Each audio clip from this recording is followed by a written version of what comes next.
In May of 2018, by a 6-3 vote, the U.S. Supreme Court struck down the Professional and Amateur Sports Protection Act, a law that prohibited sports gambling outside of Nevada. Individual states instead could decide for themselves. In the years since that ruling, operators have generated $22 billion in revenue from legal sports betting on $270 billion in total handle. Betting online has never been easier. But how do you get better at it? There's an app for that. Steve Rubenfaer, CEO of BettorTakes, is my guest on Media Credentials. I demand satisfaction.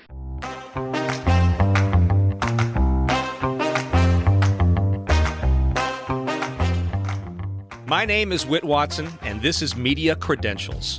I'm a sports announcer who's worked a lot of places. This podcast will peel back the layers of sports media and show you how the sausage gets made. Through interviews with industry pros and my own experience, you'll understand why you're seeing what you're seeing and who's responsible for it. Your Media Credentials have been approved.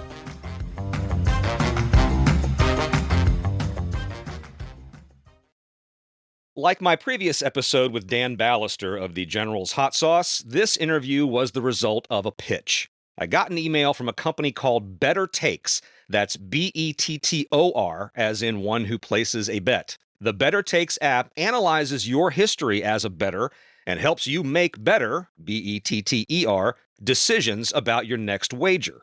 The man behind this idea is a serial entrepreneur named Steve Rubenfaer. There were two reasons why I was interested. Number one, as more states are legalizing sportsbooks, betting lines have become standard content in sports media seemingly overnight. That's a trend I already wanted to address on this podcast. And number two, I don't gamble. I mentioned in a previous episode that I'm in a golf pool with some media members and we give money to charity, but that's it. I have never placed a bet on a game, and I wanted to learn more about it. Steve educated me on the science behind his app and the psychology of betting on sports.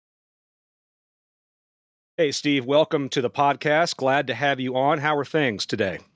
Things are good. Yeah, thanks for having me on. I'm glad I'm here. Things are going well. I was looking over your bio and reading some interviews that you've done in the past. And before we get to the app, you seem to be kind of a serial entrepreneur. What's your business background? Yeah, I mean, I've pretty much never had a real job. I've always started my own companies from scratch. I've over 40 years experience doing that. I'm always employee number one. I'm always coming up with some idea and building a company around it. That's all I've really done in my life. The app is called BettorTakes, BETTOR Takes. What motivated you to get started on this project? It was created out of need on my end. I'm not such a sports guy, but I've always been interested in sports betting. And when it became legal a few years ago, I decided to start betting college basketball, which I had bet many years ago in high school. So I started betting college basketball about 4 or 5 years ago. And I'm kind of more of a spreadsheet financial kind of guy than a sports guy. But anyway, so I was very curious as to how I was doing in certain situations or certain categories, just very basic stuff, college basketball. How am I doing in the Big Ten? How am I doing with underdogs? Just very simple things. And, trying to improve my play, seeing where I was good and not so good. And I searched for that kind of software, and I was shocked to find there was nothing like it on the market. There was really no software out there that could tell me my strengths or things I was good at or bad at. And I was, between companies. So I decided to, why not just build it?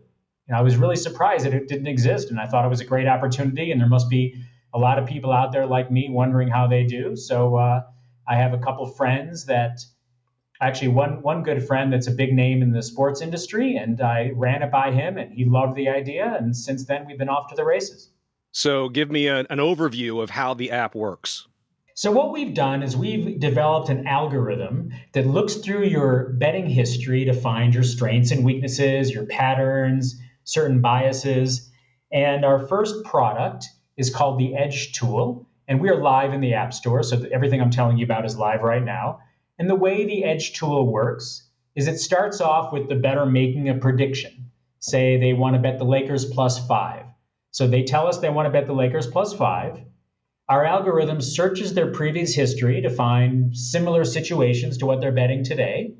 And we distill a whole bunch of variables into one number, which we call our edge score. And so that edge score is kind of a measure of efficiency or proficiency, I should say, just for that particular bet. It just answers the question, when you usually have an opinion like that, what happens? How good are you at winning that opinion? And we give them an edge score. Could be 48, it could be 54. And a 50 edge score means they have no edge. That would be like a coin flip. You'd have a 50 edge score. So they tell us they want to bet the Lakers +5. We tell them your edge score is 52 or 48, and they can make a kind of a more informed decision. And if it's a good edge score, it just reinforces that it's a good bet. The real value is if it's a bad edge score. If it comes back with a poor number, then so what the program does is it uncovers things that you really can't see on your own. You really have no idea. And I've used this the last season for college basketball, and it's really surprising. So the real value is when you get a bad number, and then you take another look and you say, hey, maybe I shouldn't be making that bet. Maybe, so it kind of forces some mindfulness. It forces you to kind of take a look at your weak areas, and then you can just, it's just another piece of information for you to consider. So if I'm understanding you correctly, the app is basing its confidence in your decision based on your previous performances. So how many bets do you have to place to get an accurate, meaningful history of your patterns? The more the better, but it actually starts giving you relevant information within like a week or two. I mean, within 8, 10, or 12 bets, it'll start giving you information that's useful. One of the obviously sample size is very important. We can actually, if you bet with any legal sports book in the US or Canada, we can actually download your entire bet history into our database, and you can start, hit the ground running. But if you have to start from scratch, within a week or two, you really get meaningful information. And the thing is, as a user of the product myself, the information itself is fascinating. It's just really fascinating looking at your own data. Because another product we have, so the Edge tool I just described to you is a forward-looking tool that helps you predict, it rates your future predictions. We also have a stats screen, which is kind of a backwards-looking tool that kind of shows you how you've done historically in a very granular fashion. And when you look at your own data, even only after 5 or 10 bets, it's really fascinating. It's really incredible to look at your own bets served up in this way. And nobody else is doing anything like this. There are no other companies out there, analyzing your own data in this way. So, after a week or two of investing, putting in your own data, it really starts giving you meaningful results. But if you bet with a U.S. sports book, we can download your entire history, and you'll be populated a lot stronger in that case. I was about to ask you about interacting with sports books, so you answered that question. What's the status if you live in a state where sports betting is not yet legal? Well, if you're not betting in a legal sports book, I mean, it just has to do, the only reason this is important, it has to do with getting your back history in the program. So if you're betting offshore, or if you're betting, with your friends or something, we're not going to be able to download that immediately into our data. If you have your data in a spreadsheet, we'll probably let you upload that, and we'll probably add it. But, worst comes to worst, you start from scratch, and within a week or two, you start getting meaningful results. So anyway, it doesn't really matter. Any way you want to enter your data in the system, just after a little bit, you'll start getting results that have a lot of meaning to you. I mentioned the experience you have in startups. Was there anything specific that you've worked on before that helped you to shape BettorTakes? It's a good question. I mean, my previous startups haven't been anywhere close to this industry. I've never really been in a software industry. I've mostly dealt with like real physical things. Actually, I did have one kind of internet company, but no, not really. Just having a lot of general, business experience really helps. I mean, the more experience you have, the better it is.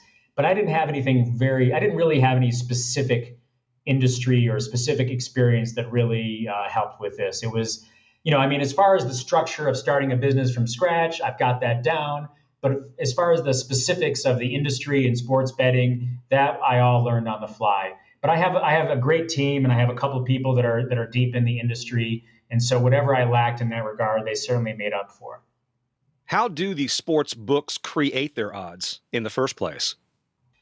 So that process, basically, what happens is there's kind of a central, there's kind of a there's there's kind of some sports books that are like the first sports books in, like there's always the first sports book. So there's always that first sports book that wants to be known for like the earliest odds. So what happens is a couple sports books post the odds super early, and what happens is they have some sharp bettors that they allow to put a little bit of money down, and they use that to kind of, so basically the early line people don't let you bet too much, or if they know you, they won't let you bet too much, but the early guys get in, they kind of adjust the line. They basically start off with a good guess, a good approximation. Somebody does that at a casino, at a sports book. And then there's a few like strong bettors that bet those lines and kind of pick off the lines that are mistaken, and that house adjusts it. And then within a day or so, or less, depending on the sport, obviously, the other sports books all pick it up. So it starts off with one person creating the lines, and then sharp people kind of betting certain ways that helps everyone adjust the lines, and then that's how you get your line. So they're relying on the experts. That's interesting. I never knew that. Really are. The experts who are costing them money. Yeah, they're basically paying these experts who are, they're paying for having kind of a slightly non-efficient line, but exactly. Within the app, you have the option of creating your own odds for a game. Why would one do that? This app is about you. It's about you. All the data is for you. There's no sense in lying or making up any data. There's no sense in making you seem better. The important thing is that this is accurate. And we're looking at how you do in the real world. So when you select a bet, as you saw, it has all the odds from the major sports books, but it also says enter your odds. And the reason that's there is just because if you get odds that are different from those sports books. So if everyone has +5, but you're actually getting 5.5, we want you to tell us that you took 5.5, because we want to analyze the reality of your situation, not against some mythical line that you might not have been able to get. So basically, that's why. If you were able to get 5.5, but we only show 5 with our sports books, then we want you to tell us that you got 5.5 so we can grade you more accurately and not put you down for a win that was really a loss and vice versa. So you mentioned that the app is live and the basic product is free. What stage are you at now, and what's the next step? So we are just, working on new features like crazy. The next new feature we have is something super exciting. It's called the recommendation engine. And we're kicking things up a notch with this. So right now what we do is we take your prediction, like Lakers +5, and we rate it. We give you a score. The next thing we're building, the recommendation engine, is going to come in 2 phases. The first phase is we're going to tell you, are you familiar with the alternate spreads? I'm not. So if the line is Lakers +5, you could also bet the Lakers +4, the Lakers +3, the Lakers +2, and you would get better odds because those are harder to win. You could bet the Lakers +6, +7. You would get worse odds because those are easier to win. So the next product we have, the recommendation engine, you're going to give us your prediction, the Lakers +5. We're going to look at your past, and we're going to say, you know what, Lakers +5, we're going to give you an edge score, but the recommendation engine is going to say, you know what's a better bet for you? Bet the Lakers +3. And the way the odds work is if you bet, the point spread is Lakers +5. And if the way that works is you bet $110 to win 100, you have to pay a 10% commission if you lose, and that's how the sports books make money. So you're really betting the Lakers +5, you're betting 110 to win 100, or let's say you're betting 100 to win about 91. Now what the recommendation engine is going to do is going to say, instead of betting the Lakers +5, and betting 100 to win 91, you're better off betting the Lakers +2. And instead of betting 100 to win 90, you're going to bet 100 to win 130. So you're going to cash less often. So we basically look in your past and we say, this is your sweet spot. Instead of the Lakers +5, betting 100 to win 90, because when you win these games, you win by 3 or 4 points. You usually do a good job when you win. You kick ass when you win. You win by a few points. So instead of the Lakers +5 at 100 to win 90, bet the Lakers +2, which is harder to hit, but you hit those. And when you bet 100, you're going to win 130. Does that make sense? Yeah. Now that you put it that way, yes, it does. And then we're going to take it a step further and say, okay, when you bet the Lakers +5, what usually happens in the game? Maybe when you bet the Lakers +5, whether or not that's a good bet, maybe when you bet underdogs like that, instead of maybe they come out smoking, maybe your intuition, whatever inside of you, whatever intuition is telling you to bet the Lakers +5, what ends up happening in those games is the Lakers come out smoking in the first half. They might end up losing the game and losing the bet, but what you really want to bet is you want to bet the Lakers in the first half. Because when you have that opinion, the team you bet does great in the first half. So take the Lakers in the first half. So we're going to look at your bet. Okay, so you want to bet your opinion is Lakers +5 is a good bet. What usually happens in similar situations like that when you have the opinion? And then we'll tell them how to make that bet. And in theory, we could say, you want to bet the Lakers +5. This is a situation where you kind of suck and you're pretty hopeless. Bet the other time, bet the other side, bet the other team. Because the reality is a 10% win rate is just as good as a 90% win rate, right? You can just bet the other side of yourself. So that's the kind of things we're moving forward towards, all kinds of correlations. It starts with a prediction on your end. You think this is going to happen in a game. In a basic form, you think, tell us what you think is going to happen in a game. We'll look in the past, look at what usually happens when you have that opinion, and then we'll tell you how to bet that opinion. Since BettorTakes has gone live, do you have any competitors in this space? Has anybody else tried something similar? Not even close. We have no competitors whatsoever. Once in a while, people will say, oh, this is a competitor, or this one is, but they're not at all. There's no one that just exclusively looks at your own data. All of our competitors seem to add in about the game, like trends or stats, things about the game. So they're kind of, it's not really about your opinion. Or what they have out there is they have bet trackers that will tell you how you do from a win-loss perspective with money. Like, oh, you made $500. But what that's doing is that's combining two things. So when you bet on horses, there's two separate skill sets. The first skill set is called handicapping. I'm sorry, not horses. I bet on horses too. When you bet on sports, the first step is your analysis of the game, what you think is going to happen in the game. The second part of that is how you're going to bet, how you're going to express that opinion. And so what bet trackers do is they combine both those things into one stat, and you have no idea where the problem is. Is the problem with selecting? Is the problem with betting? You don't know. So there's still nothing out there.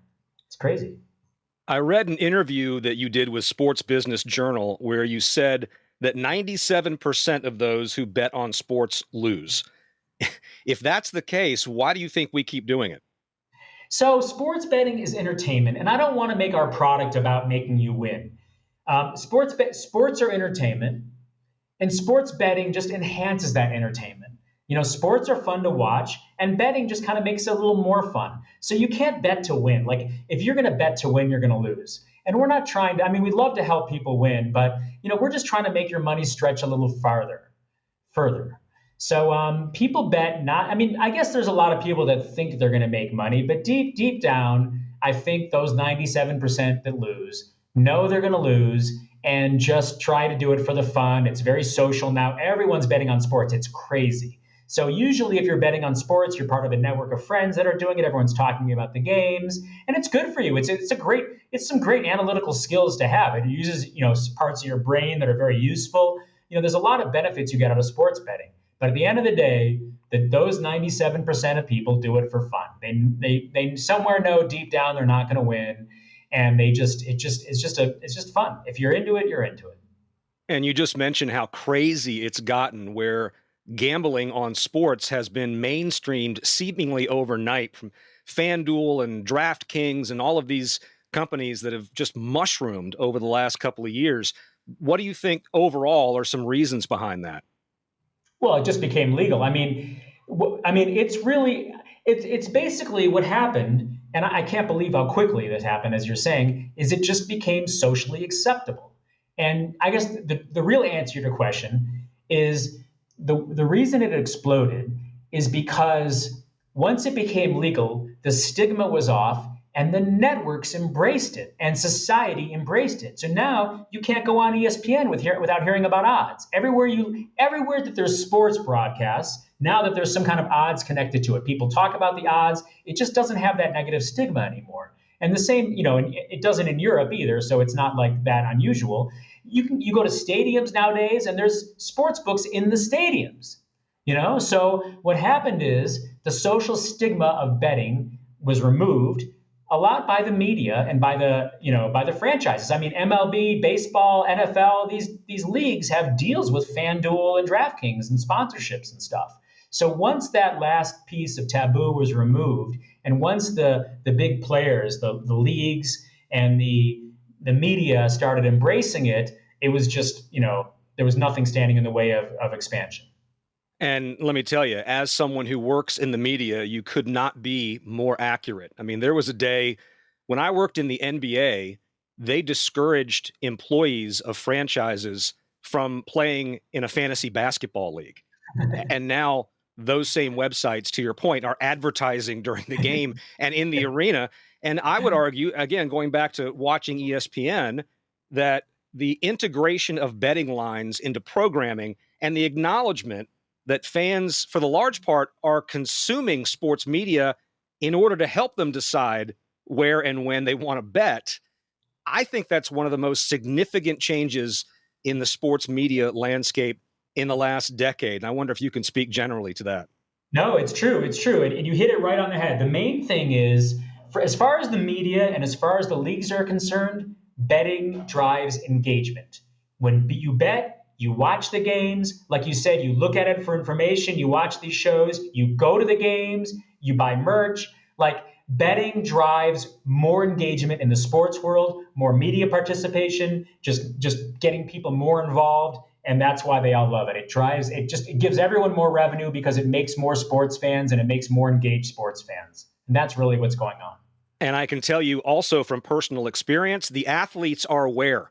Like, golfers know that people are watching them because they've got them in their pool that week. NBA players will talk about how many fantasy points. NFL players will talk about how many fantasy points they put up that night. Good thing, bad thing, or it just is what it is? Yeah, I don't think it's good or bad. I mean, what you're saying, you could have a situation like what you just said is NBA players are aware. So if you're up by 10 with 8 seconds left and the spread is 11, do you maybe take that last second shot you would have to help your fans that bet on you? I don't know. I mean, as long as it's not really affecting the playing on the field, I don't know. I don't really know.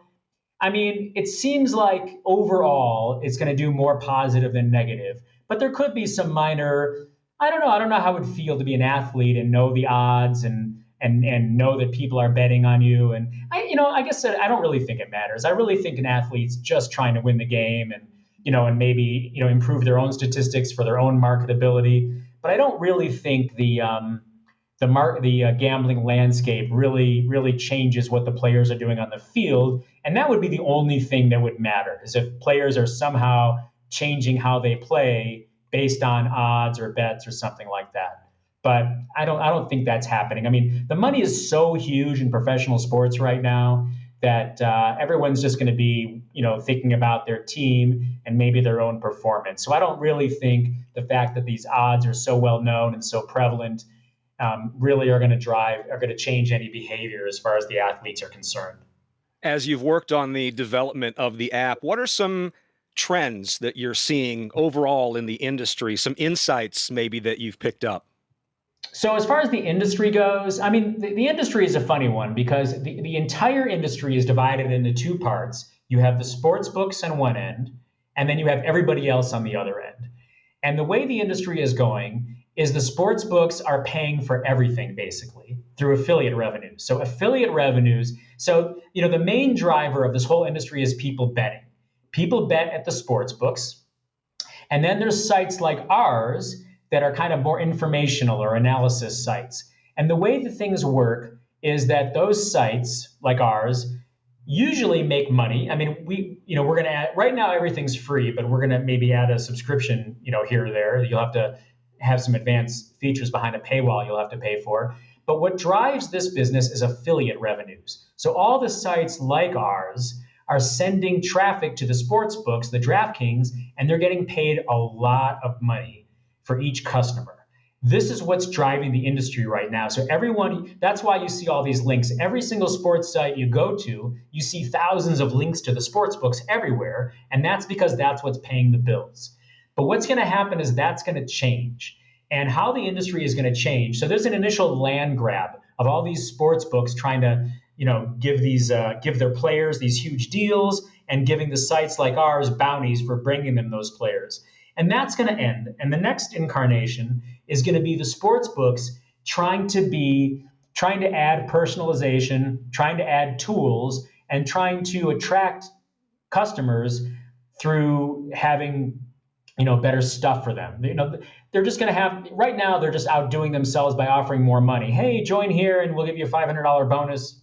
When that dries up, it's going to be, hey, join here because we have BettorTakes software. You can find out your own, look at your own data, look at your own play, find your own expertise. So the next phase, I think, of the industry is the sports books adding services. I think there's going to be consolidations. And ultimately, I think the sports books are going to be fighting over each other to be what we call the one-stop shop. Right now, people are there's a lot of app fatigue in the sports betting world because you have to go to like 10 different apps, So what's going to happen is there'll be some roll-ups. The sports books will offer all these services that are right now offered by smaller sites like ours, and they will try to be that one-stop shop where a customer doesn't have to go anywhere else for all of their sports betting informational needs. They can just go to DraftKings or FanDuel. So that's where I think the industry is headed. What is your goal ultimately for the BettorTakes app? What does success look like? Success for us, we're happy that people love our app. We want to grow. We want to get more customers. We also want to power other sites. We feel like it's very, like what I just said, there's going to be kind of app fatigue. So we know people are sick of checking in with 7 different apps before they place a bet.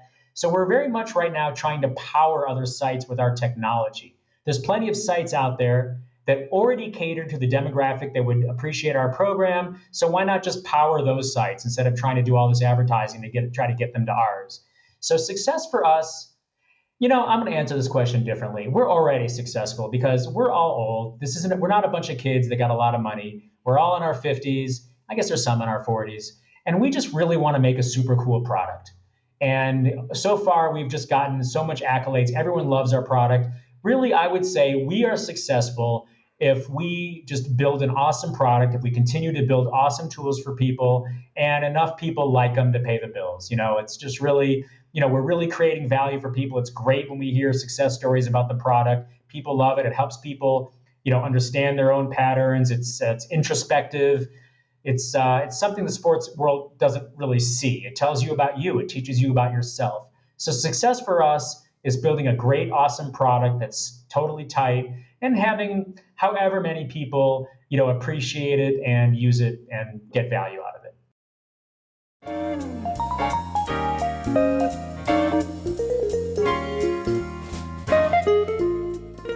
In just a few seconds, we'll have some closing thoughts on this episode, so stay tuned. If you're enjoying it so far, please consider subscribing or sharing and leave a review. Let me know what you'd like to hear in the future on Media Credentials.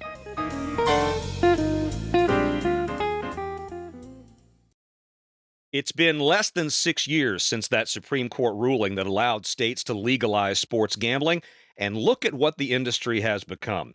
FanDuel, DraftKings, even ESPN is now in the game with ESPN Bet.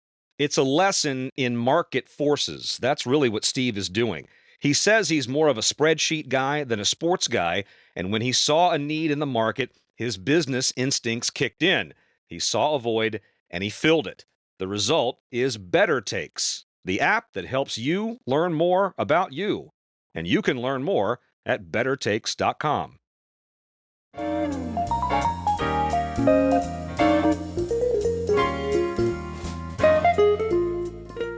Thanks again for listening to Media Credentials. For examples of my work, including video and audio clips, a blog, and my contact page, check out whitwatson.com.